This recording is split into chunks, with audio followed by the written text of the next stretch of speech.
Komið sæl og velkomin í Öryrkjaráðið. Ég heiti María Pétursdóttir og ég ætla að vera með ykkur næsta hálftímann.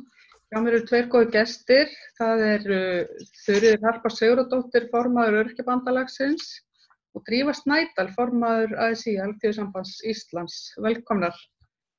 Takk.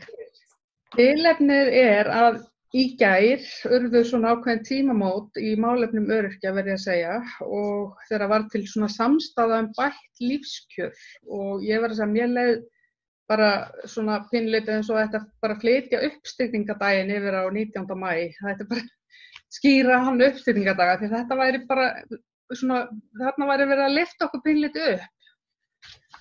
Og loksins einhvern veginn að því það hefur verið hávær krafa innan hóps öryrkja að verkalýðshreyfingin stæði einhvern veginn með okkur í okkar baráttu. Segi bara, Þuríður, ef þú kannski byrjar að segja mér hans, það búið að vera svolítið aðdragandi að þessari vinnu, eða þessari yfirlýsingu.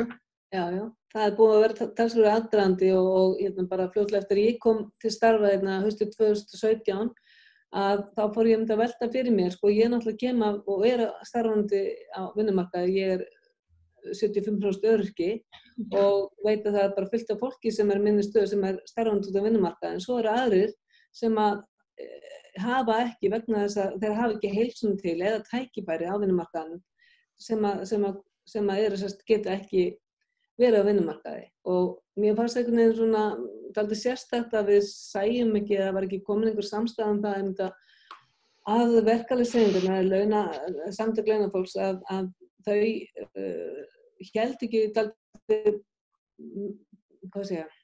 utan um fólk sem hefði að vinnumarkaði vegna þess að það einfaldlega veiktist eða slasaðist og mér fannst að það væri svona við þurftum að ná því og þannig að fyrir mér var þetta alveg rosalega stór stund í gær að við vorum þá komin þarna með þessi stóru öflugu samtök og þetta frábæra kröftuga fólk sem er forsvari fyrir þessi samtök sem að lýsi þessa samstöðu með Öryrkjabandalaginu af því það er alveg ljóst að einhvern veginn verðum við að fá svona meiri vigt inn í okkar kröfu og við erum náttúrulega ekki með mjög sterkt öflugt vopnabúr þar sem að við erum að semja við ríkið og í raun og veru engir samningar. Það er einhvern veginn bara, við höfum einhvern veginn allavega enga samningastöðu, nema bara það að láti ykkur heyra og lýsa yfir að eigum við auðvitað öll að búa við ákveðið réttlæti og jöfnuð og það á ekki að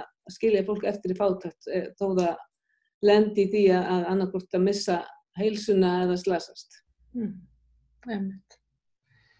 Akkurat. Hvernig, Drífa, segðu mér, þú ert náttúrulega með mörg félög undir þér og þetta svona ná ákveðnu samkomulagi stuðning að það ekki innan þinna vébanda?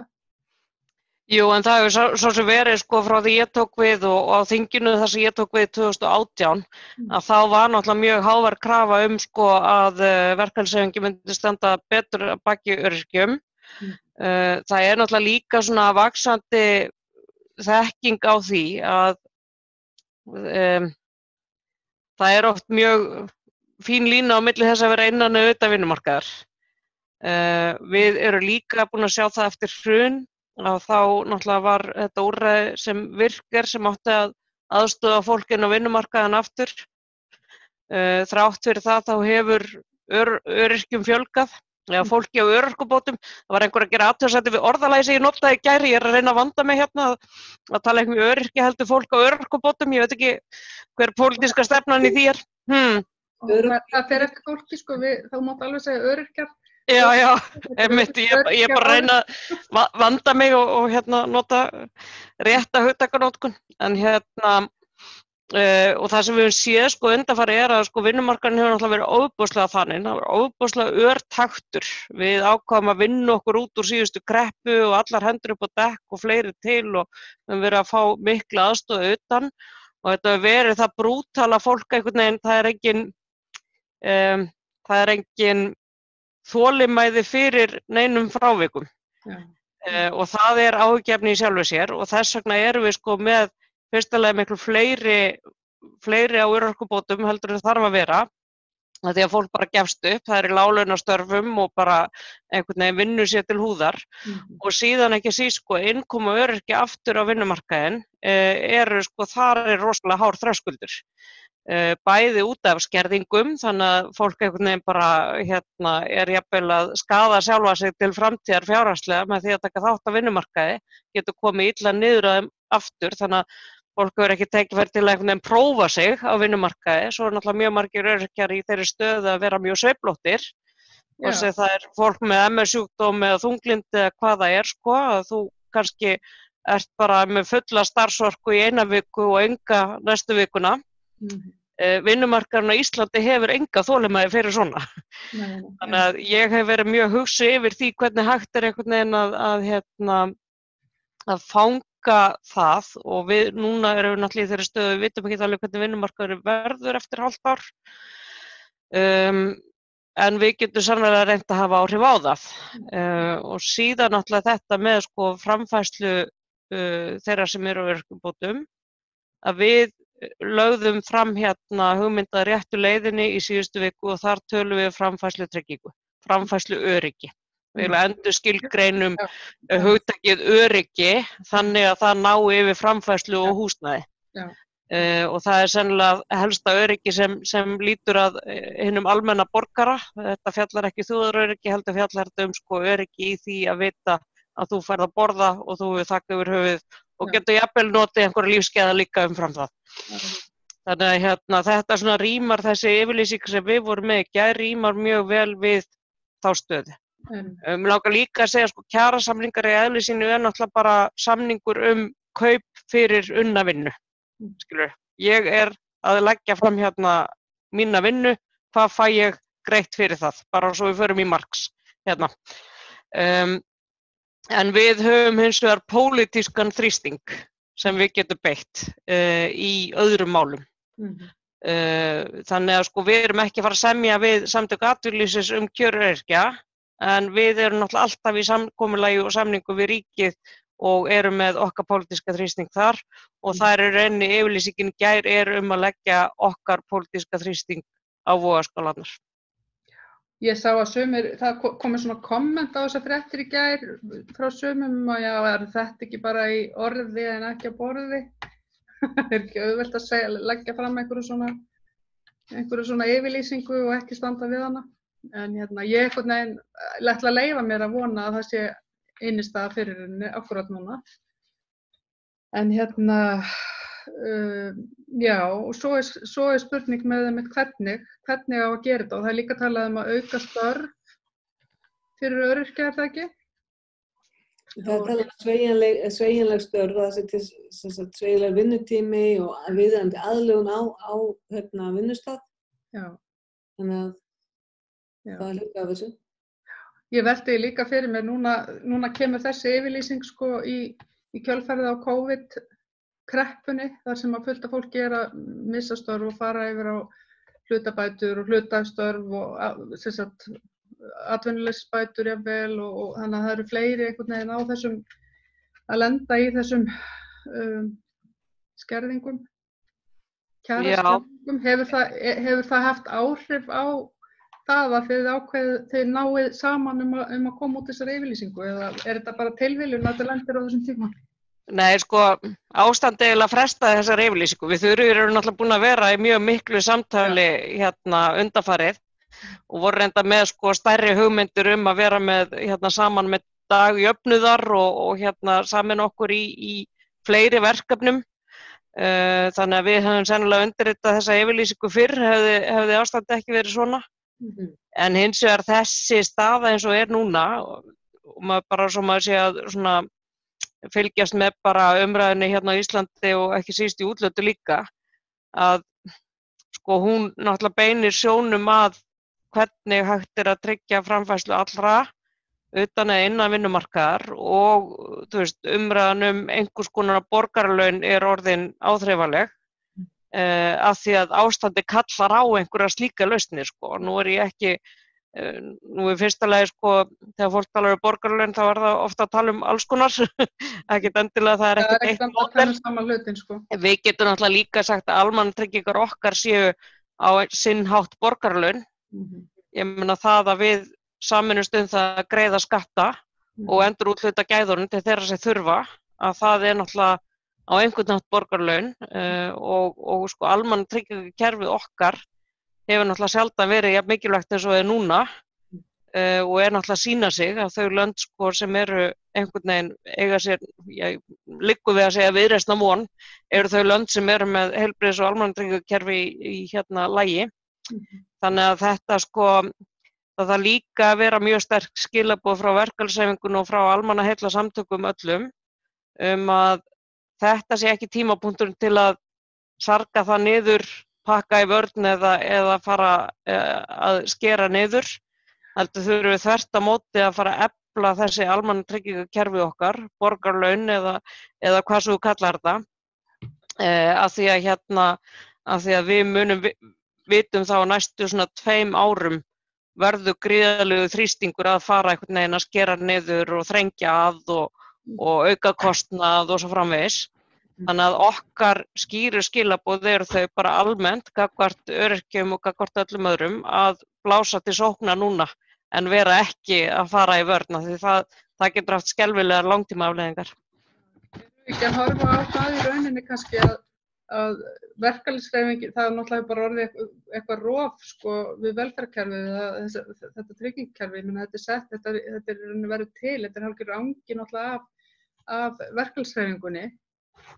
En svo einhvern veginn okkur hefur liðið rosalega einangruðum frá vinnandi stéttum, myndi ég segja, myndir ekki segja það fyrir undanfarna áratugi? Jú, það er staðan eins og ég hef upplifað hana eftir og ég kom inn í þetta að þetta við erum mjög ein og höfum verið mjög ein, en það er að breytast og ég held að þetta COVID ástand, það hefur einmitt sko kannski fært okkur miklu nær bara manneskjunu við hliðina okkur af því að við höfum verið að glíma við ákveðna fordóma líka, það sem svona fólk er álitið sem að er inn á örorkulífeyriskerfinu að það kannski sé ekkert endilega því að þurfi að vera þarna en þarna þetta fólk þarna vegna þess að það hefur engar aðra bjargir og núna í þessu COVID-bári sem að búið að taka það aldrei stórum hluta af líf okkar undanfarið, að þá eiginlega afhjúpast þetta sko fólk verður svo varnarlaust og þá kemur í ljós hvað sem máli skiptir í okkar samfélagi og það auðvitað það heilsan fyrst og fremst og þar erum við með gott og sterkt kerfi sem við þurfum að hlúa og byggja upp og síðan erum við með eins og Drífa talar sko það að fólk hafi afkomu öryggi, að því sé tryggð framfærsla. Það er bara óbúslega nauðsynlegt og mikilvægt og svo erum við með menntun og ýmislegt fleira til þess að styðja við. En við þurfum að vera með tryggt afkomu öryggi vegna þess að ef fólk er að basla mánuðum með árum saman með allt og lágar fjárhæðir til þess að geta raun og verið dregið fram lífið og safna skuldum og svona, þá vitum við það að einstaklingar þeir verða bara veikir af áhyggjum og fjárhagsáhyggjum og það er ekki það líka þá viðheldur í rauninni miklu frekar eins og þú kemur inn á áðandrífa varandi það viðheldur veikindum að vera bara í endalausri fátækt eins og láglaunakonurnar sem eru á lélegum launum enda í örorku. Já, svo langar maður líka að nefna aðeins bara að þröskuldurinn inn á vinnumarkaðan aftur, hann er mjög hár og fólk kannski lendir í veikindum og það klára sína sjúkrasjóð og allt þetta sem er gríðarlega mikilvægt að við skulum hafa það. Síðan fer það inn á endurhæfingarlífeyri eða örorkulífeyri og síðan sumir eru bara mjög langan tíma að ná sér og sumir náttúrulega ná sér aldrei. En það þarf líka að því að þegar við nefndi virk að það þarf líka að vera einhver möguleiki fyrir fólk sem er búið á ekki lengur rétt neinstæða vegna þess að það er búið að vera svo lengi fjarverandi á vinnumarkaði að það hafi einhver möguleika að komast inn í þá úrræði eins og virkar með. Það er svona... Já, að fólk á örorku hafi möguleika á endurhæfingu og þá ég hef líka hugsað sko án þess að vera sko alltaf með svona hnífinn upp í hálsinn sko, þú veist að ef að þú getur unnið í sko hálft ár að þá ertu búin að missa örorkuna, þá ertu dæmdur vinnufær, skiljiði hvað ég veit. Eða ef þú getur tekið mánuði í námi þá ertu dæmdur vinnufær. Og þetta held ég sé mjög letjandi, hvernig alltaf verið að sko, að því það er verið að núna endurmeta örorku rosalega títt, sem kannski að vissuleyti gott, en að vissuleyti verulega slæmt, af því það getur verið svo letjandi fyrir fólk. Segðu mér aðeins, María, hvað meinarðu með endurmeta örorku títt? Er það gert ofta núna heldur en áður? Já, mikið oftar. Það er gert almennt bara til dæmis eins og hjá fólki með minnsjúkdóm, með MS-sjúkdóminn, og það er yfirleitt alltaf metið á 2 ára fresti. Þannig að og þetta er rosalega kvíðavaldandi fyrir marga að vera að fara í endurmat aftur. Og þetta letur fólk líka í því að reyna sig í námi eða reyna sig í vinnu, skilur það, því að þá með það bara einhvern veginn að bakinu, ok, ef að ég get smá núna í einhvern tíma, að þá missi ég þetta öryggisnet. Og þá er eins gott að við sitja bara heima. En fyrir ekki að því ég veit að þú átt að vera að spyrja mér spurninga en ekki öfugt. Ég verð að fá þessar upplýsingar hérna, þú veist, er þetta einhver pólitísk ákvörðun að gera með endurmat oftar eða? Já, sko þetta finnst mér hafa gerst, sko ég náttúrulega veit ekki nákvæmlega hvernig það fer fram, en þetta hef ég velt fyrir mér, ég hef sent þingmanni fyrirspurnum þetta, að Tryggingastofnun sé í rauninni farin að vinna í anda starfsgetumats án þess að það hafi verið innleitt. Og í tengslu við virk, nú til dæmis, ég meina, það er ekki veikt örorka nema það sé komið alls konar einhver vottorð frá virk og þetta gengur oft mjög brösulega fyrir fólk, sko. Það er oftast, bara miklu vesenni við að fá örorkuna metna fyrir að þyrsta, sko. Já, tengslu við virk. En þetta er líka, svo er þetta orðið svona tíðara sem að ég held að hljóti að tengjast því að það var náttúrulega stefnt hörðum höndum að starfsgetumati hérna lengi. Ég veit að við þurftum til dæmis að taka þetta mál einstakling sem að lendi í mænuskaða og var bara að vera mænuskaðar í meira en ár og það fekk synjun á örorkumat vegna þess að endurhæfing hefði ekki verið full reynd. Það er náttúrulega alveg sama hvað þú gerir, ég meina þú læknar ekki mænuskaðan í dag allavega því miður. Þannig að fólk veit alveg ekki fyrir hvernig þú læknar það að þú sér þroskahamlaður eða læknar það að þú sér með MS. Það er bara því miður, það er bara ekki staðan þannig. Þannig að það er einmitt þessi þröskuldar inn og út á vinnumarkaði sem að Drífa hefur verið að tala að sem þurfa að vera lægri yfirferðar og svo er þessu óbúslega skerðingar sem að fólk býr við bara út á vinnumarkaðin og þurfa ekki að byrja að kaupa þau inn á hann eins og með framfærsluuppbótina að hún skerðist og síðan getur farið að nýta frítekjumarkið sem reyndar hefur ekki hækkað í 10 ár. Þannig að það er svo margt í þessu kerfi sem þarf að laga. Nú veit ég að félög hafa verið mismunandi, fólk er líka á mismunandi örorku, sumir eru örorku hvað í gegnum stéttarfélögin sín, ekki satt? Já, fólk á náttúrulega rétt í sjúkrasjóði að einhverju leyti og sjúkrasjóðir eru misjafnir. Þeir eru reknir af hverju stéttarfélagi fyrir sig og þeir eru með mjög mismunandi, þyngsli. Af því að það er með misjafnt eftir stéttum, hverjir lenda á örorku, hverjir fara í kulnun, þeir sem eru í mikilli líkamlegri vinnu, umönnunastéttirnar sérstaklega, að þær eru náttúrulega fara frekar á örorku heldur en aðrir. Kennarastétti núna er mjög mikið bara út af þeirra vinnuaðstöðum, að þá er það þungstétt eða ég veit ekki alveg hvað maður á að segja, sko. En það er jöfnunarsjóður stjórnvalda hefur verið svona að jafna þetta þannig að þau eru ekki að skerða réttindi hjá einni stétt umfram það sem tilefni er til af því að sjúkrasjóðirnir eru að standa undir sig sjálfur, sko. En þetta er mjög misjafnt hvaða réttindi fólk á úr sínu sjúkrasjóði eftir því hvað stétt er.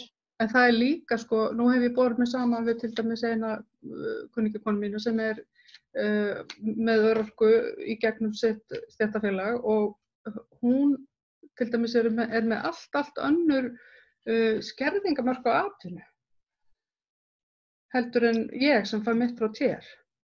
Já, en hún er þá tímabundið hjá sínu sjúkrasjóði? Nei, þetta er ekki, mér skilst á hana þetta sé ekki sem sagt þetta er ekki sjúkrabætur og hún er búin að vera á örorku í nokkur ár, sko, þannig að Þetta er ólík, það einhvern tímann las ég líka sko það við getum fundið 3 mismunandi kerfi, það er semst einkatrygging, að þú tryggir þig bara hjá tryggingafélagi fyrir því að verða fyrir slysi og örorku, og svo á einhvern hátt í gegnum einhver stéttarfélög og svo í gegnum TR.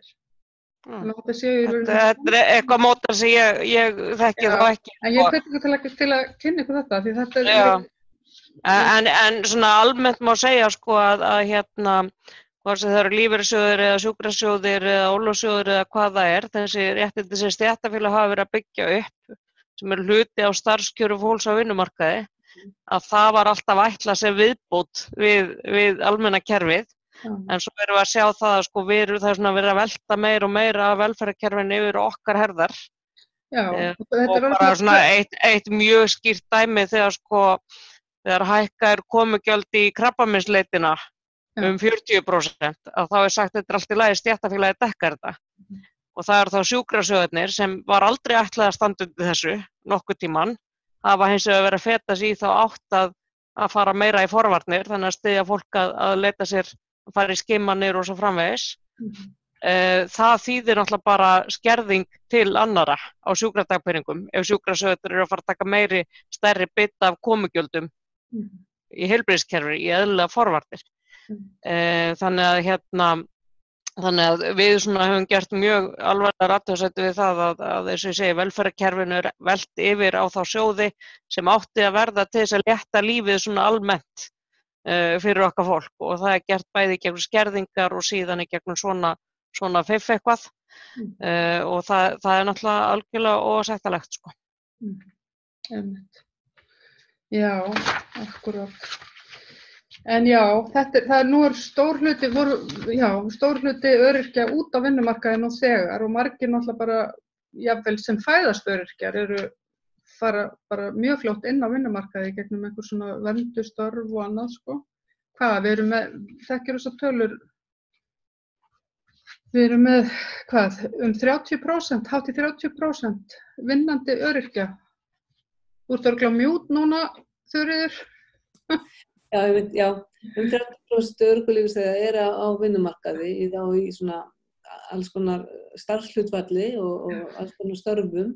Og þannig að það er ekki, og það er auðvitað að fólk hefur haft aldrei fyrir því að komast inn í sín störf vegna þess að það er yfirleitt í samkeppni við þá næsta mann sem er ófatlaður. Þannig að við erum sannarlega með vinnumarkað þar sem að fólk sem er fatlað frá fæðingu er líka sem nákvæmlega störfum. Og það hefur komið upp svona spurningar, margir eru til dæmis að vinna á matvöruverslunum í alls konar störfum þar, og við höfum auðvitað hafa vaknað spurningar, menn er að tala um 4.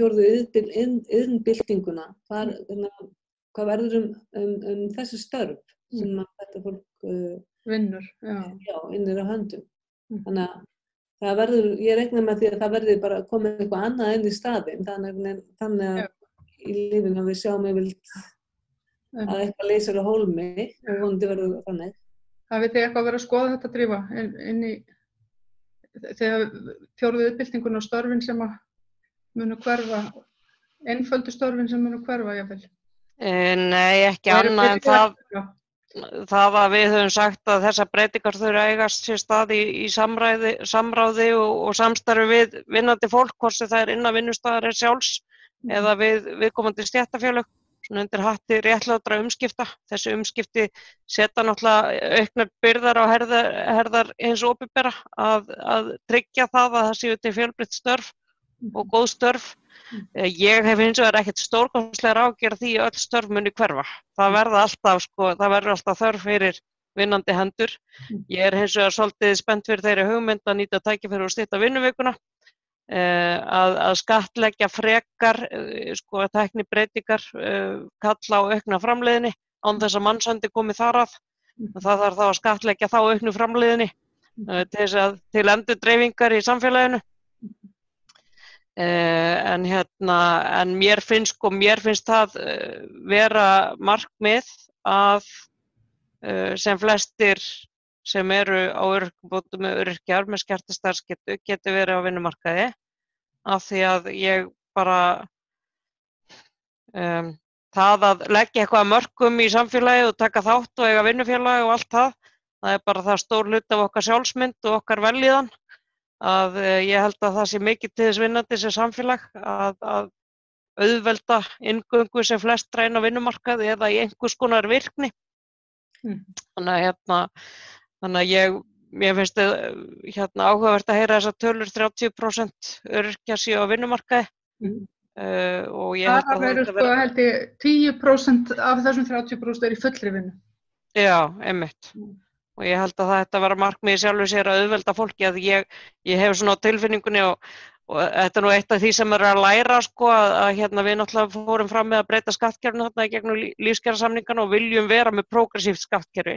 Við viljum að þeir sem eru aflögufærir greiði hærri skatta, þannig að við getum létt á þeim sem hafa ekki peninga, en svo eitt af því sem Þuríður hefur kennt mér, eitt af því mörgu að í staðinn fyrir að vera að heimta það að öryrkjar séu sko skattfrjálsir, að þá það náttúrulega líka hluti af því að vera félagi í samfélaginu, það að greiða sína skatta. Þannig að það kannski ekki markmiðið sjálfu sér að öryrkjar séu skattfrjálsir, heldur að öryrkjabæturnar séu sæmilegar og öryrkja þá greiði líka skatta af sínu öryrkjubótum, þó að þeir séu lægri heldur þeir sem eru betur aflögufærir. Þú veist, það sé bara einhvern veginn, það sé ekki verið að undanþiggja einhverja ákveðna hópa, en svona almennt talið þá þurfum við náttúrulega, þá höldum við því til haga í þessu COVID ástandi öllu, þó að við höfum ekki fókusera á það, að auðvitað þurfum við bæði að endurhugsa skattkerfi með tilliti til tæknibreytinga og aukina framleiðni fyrirtækja, þannig að þetta fari ekki allt í vasa einhverja aflandsfélaga. Og vera með prógressíft skattkerfi. Því miður náðum við ekki hátekjuskatt í fyrra, en ég afskaplega hlynnt slíkri skattheimtu til þess að við höfum meira úr að spila bara. En þessi yfirlýst, já, fyrirgefðu Þuríður. Já, ég ætlaði bara að bæta við að það allt saman gott og gilt og ég veit að flestir sem að lenda út á vinnumarkaði vilja vera inn á honum að einhverju leyti, en svo þetta fólk sem bara getur það ekki.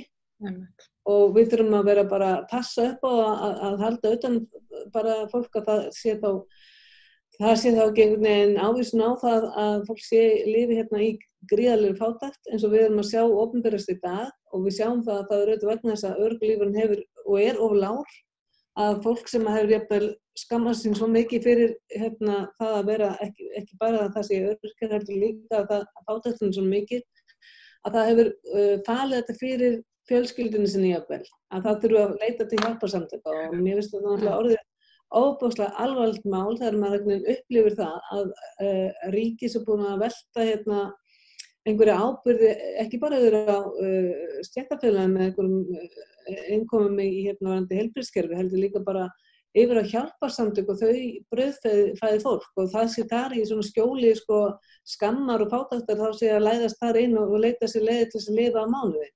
Og þegar þær bjargir eru teknar af fólki, þegar það lendir í því að vera einangrað, þá opinberast að það verður auðvitað að borða eins og aðrir, og þá einhvern veginn verður að koma út í dagsljós og láta vita, ég á ekki fyrir mánuðinum, og ég hef farið þessa leið til þess að geta einhvern veginn framfleytt mér. Og þetta verðum við, og við erum svo innilega sammála Drífa og Sonja, Þórunn og Ragnar, við þurfum að lyfta þessum hópi upp. Já, og þetta, og ég vona að þessi undirskrift sem var sem að þið gerðuð í gær og var náttúrulega bara svona upphaf að einhverju áframhaldandi samtali, það ekki rétt skili hjá mér? Þið eru náttúrulega bara fara að halda áfram með að finna lausnir á því hvernig atvinnulífið getur stutt við baráttu öryrkja, og það ekki rétt skili hjá mér, Drífa?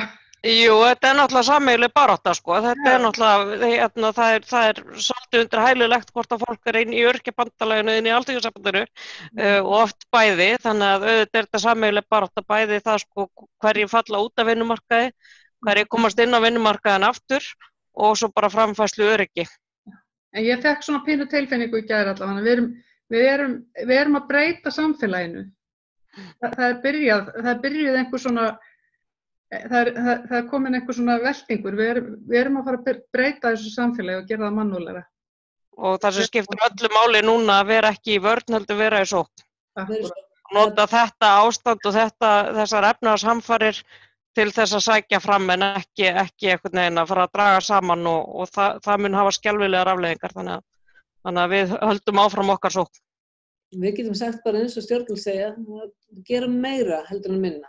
Akkúrat. Það bara þannig. Svo vitna sig í Bjarna Ben. Já. Takk ykkur innilega fyrir komuna. Takk fyrir. Takk. Og ég minni áhorfendur á síðan okkar, Facebook síðan okkar, Öryrkjaráðið, og við sjáumst næst.